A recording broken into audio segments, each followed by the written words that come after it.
Here are some really helpful updates to my slider project. One of many.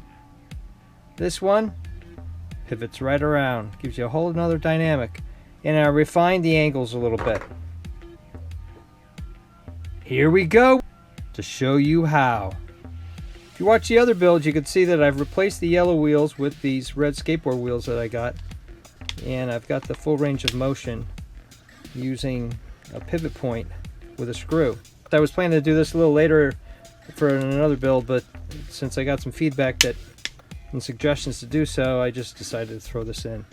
And like a lot of my prototyping, I always go the cheapest, easiest way first. So I just use a scrap of 1/2 inch pipe and a 1/2 inch T. So you can see the hole. I actually use this for another project. Just took coping saw, drilled a couple holes here, drew it out about halfway through the span, and there you go. Took a file, smoothed it out, and that really, it's not going to come out, and it's got all the strength of the joint for what we're going to use it for, and yet you got a solid pivot point. To lock down, just take Phillips head screwdriver in this case, tighten it down, and you're good to go. That will give you every arc you possibly could want. Oh, back to the pivot head. I thought it would be fun to take and not only be able to give it an arc here, but maybe you want to start out in this direction and then kind of turn it around to this direction. I've got some test video I shot at the pool the last time I was there, so you'll see what that looks like, and I'll give you a pretty good idea of how you can pivot or go straight and turn and get a whole different perspective on things.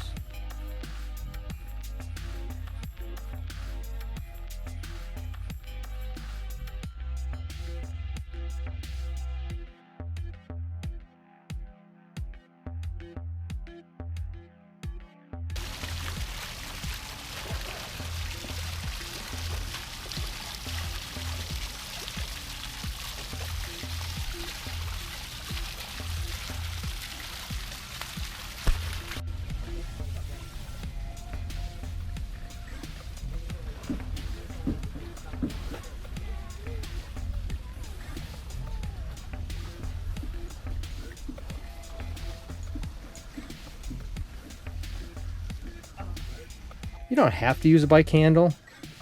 In fact, when I actually shot the video, I just took a piece of 1/2 inch PVC pipe, a 1/2 inch elbow, and I just swapped it in there just to see how it would work, and it worked great. You also could use it if for some reason you didn't want to be crouched down, say you're running this along the ground. You can actually put a pipe in here and just kind of control it with a little bit of angle. Other thing I found was, but here I came up with this beadboard, the ridge side or not, it's got a nice little seam in here. You can put them together, like I said, either the flat side or the ridge side, really doesn't matter. And there you go, you've got it, and it's perfect. It just sits there and you can roll it right on that. And so if you got some rough concrete or some other debris, or you're running it along a bumpy surface, you can get the same effect, nice and smooth, and even better with cardboard. And you can break this down. This comes in 32-inch sections, and it's very portable. So if I wanted to make a long arcing thing, I guess I could just stack a bunch of these in a row this way. Or if I want to make a track, you know, lay them together.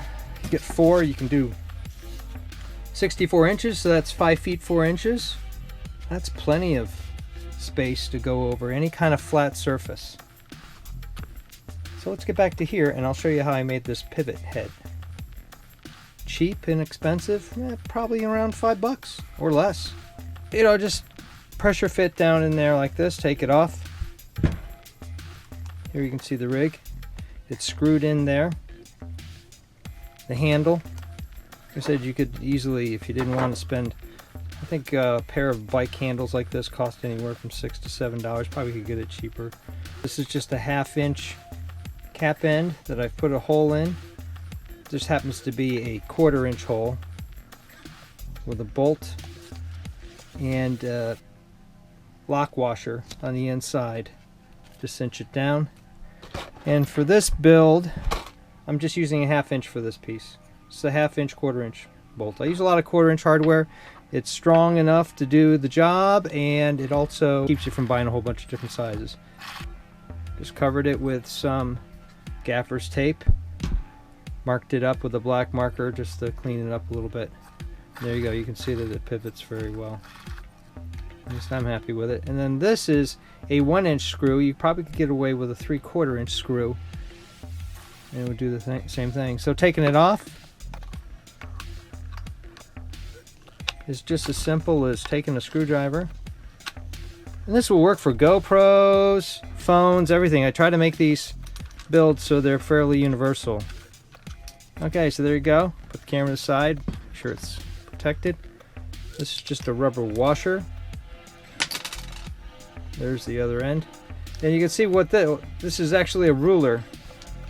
So I found that you could get 36 inches of aluminum in a ruler for all sorts of projects, and it's actually cheaper than buying the raw aluminum in a Lowe's or a Home Depot. So you can actually see that I've actually taken the ruler, just use this as a shape, put it in there like that, get the edge right, used a coping saw, and then sanded it, and then filed and sanded it down and smoothed it right out. And then of course just hit it with the ever reliable spray paint to give it a nice professional edge. And then you can see the bearing here. I've actually used a glue, like this one's clear. I actually used black when I made this. Some E6000 does the job. So not only is the plastic will actually melt around the bearing race, and it will be pretty sturdy, but if you really want to go that extra step, you can be very careful and run a bead of glue in there, and that's not going anywhere. This is a 5/16 hole. So what I did there is I just took a standard pen, popped out the end, and made that a 1/4 inch hole so that the hardware goes right in there like this. Again, that's coming through the bottom. Here, this is, I'll actually measure it with the broken. So about 1.5 inches at the bend. And this is the part that goes on top here like this. You put a washer on top of the bearing race just to give you the clearance over the top of this. And it goes like that. Run the screw through the bottom, tighten it up, and you can mount on virtually anything, and that is pretty sturdy. Simple build, but gives you a lot of capability when you're using a slider and you want a little bit more action.